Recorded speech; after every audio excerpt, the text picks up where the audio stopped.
Oh, brilliant. Something I remember now as though it was yesterday, and we've just worked it out.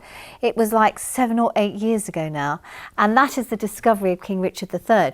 But the Leicester archaeologist who led the dig that discovered the body is actually retiring tomorrow.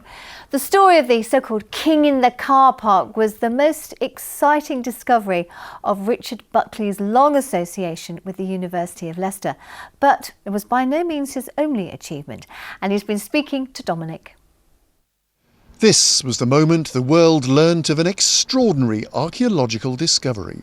The individual exhumed at Greyfriars in September 2012 is indeed Richard III, the last Plantagenet King of England.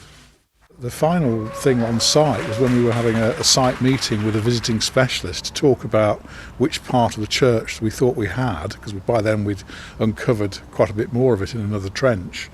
And that was when I was interrupted by the very able site supervisor Matt Morris, who came and whispered in my ear, "You'll never guess what, but the burial that we started digging has got curvature of the spine and trauma to the skull." So that was, for me, the moment when the unthinkable happened, that we'd been successful.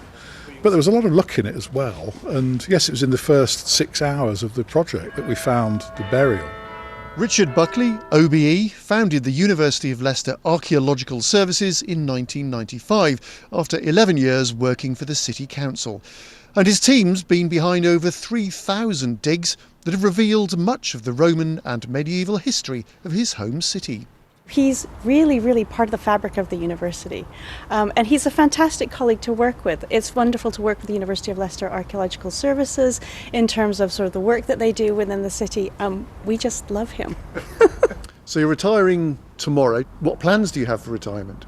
No, it's a difficult one. What do you do when you've been so busy doing archaeological work? I mean, I think one thing I quite like to do in a way, if I'm up to it, in terms of joints and things, is to go back to the beginning and do a bit of voluntary work as a digger. Which would be quite nice to do, but we like going to Ireland, a bit more travel, a bit of archery, and I like tinkering with old cars as well, so there's lots of things to keep me busy.